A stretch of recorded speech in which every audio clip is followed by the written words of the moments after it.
Ce mardi 23 décembre 2025 marque le dernier rendez-vous de l'année des membres du FIAD Atakwame réunis dans la belle salle de Nice Hotel. Aux commandes de ce rendez-vous, le coach Jude Adoteviakwe, deuxième vice-président FIAD Atakwame, qui a ouvert la séance avec une salutation à l'association FIAD conduite par l'ambassadeur demeure Béni Edo. Je m'engage à être si fort, rien ne peut perturber ma paix intérieure. Ils ont été accueillis chaleureusement par les mots du prince Obed Bassan, commerçant.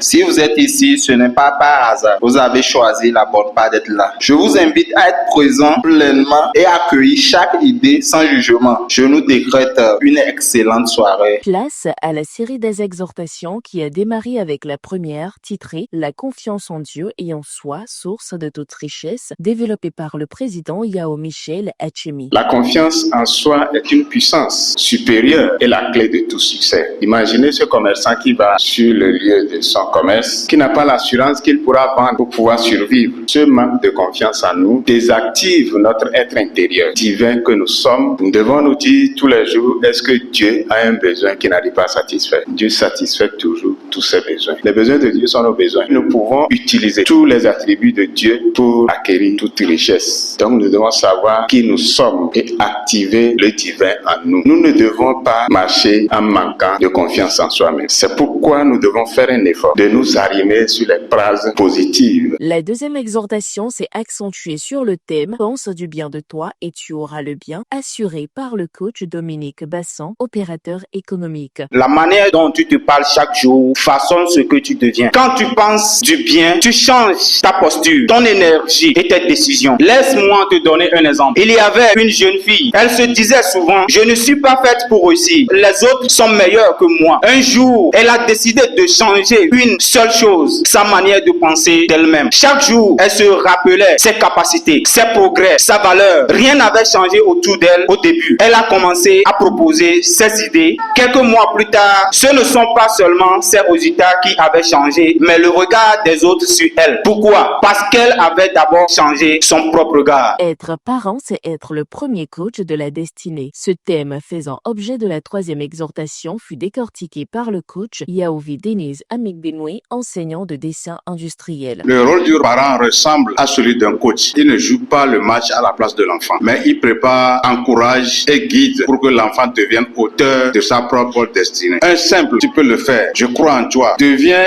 une clé qui ouvre la porte de la confiance. La correction aussi peut être empreinte d'amour. Cela ne signifie pas humilier, mais redresser avec amour et clarté. Quand un adolescent ment pour éviter une punition, le parent ne se contente pas de sanctionner. Il prend le temps d'expliquer que la vérité est une force qui construit la confiance. L'enfant ressent la gravité de son acte, mais aussi la sécurité d'un amour qui ne se brise pas. Être parent, c'est aussi montrer par l'exemple. Un père qui se lève tôt pour aller bosser dur, mais qui trouve du temps pour jouer au ballon avec ses enfants, leur enseigne à la fois la valeur de l'effort et celle de sa présence. Après un court moment de showtime, les participants ont reçu la dernière exhortation de la soirée portant sur le thème « Admets ce que tu programmes pour le voir se réaliser ». Ce développement a été assuré par le coach Noël Ediaba Ohini, opérateur économique. Pourquoi les autres ont la réalisation de leur programmation rapidement et pourquoi pour d'autres ce n'est pas rapide? C'est parce que d'autres programment en répétant la parole sans y accepter ce qu'ils disent. Je donne l'exemple du président lors de leur voyage à Cotonou et ils avaient une perturbation avec sa famille et il a laissé la famille, il s'est retiré pour programmer. Je renonce à toute peur, à tout doute et à toute angoisse et je me reconnais immédiatement la source d'abondance. Et il disait que ça n'a pas duré, la situation s'est réglée. Donc admettons ce que nous programmons et nous les verrons s'accomplir. S'en est suivi l'appel à contribution lancé par l'ambassadeur Roger Wama, conseiller pédagogique. La générosité est un acte métaphysique qui débloque justement cette abondance sous ses divers aspects. Alors je vous invite à vous saisir des enveloppes et à déposer vos dons avec foi absolue en Dieu, afin que chacun ici puisse côtoyer la grandeur divine. Pour renforcer les énergies positives, un atelier de programmation a été animé par le prince Edem Olalo, délégué médical. Je renonce à ma nature humaine à ces conditions charnelles. Je renonce à ma nature humaine à ces conditions charnelles. La soirée s'est achevée dans une ambiance conviviale autour d'un cocktail, laissant chaque participant repartir satisfait, heureux et motivé après avoir clôturé le dernier mois de l'année. Rendez-vous est pris pour janvier 2026 pour de nouveaux moments de partage, de croissance et d'impact.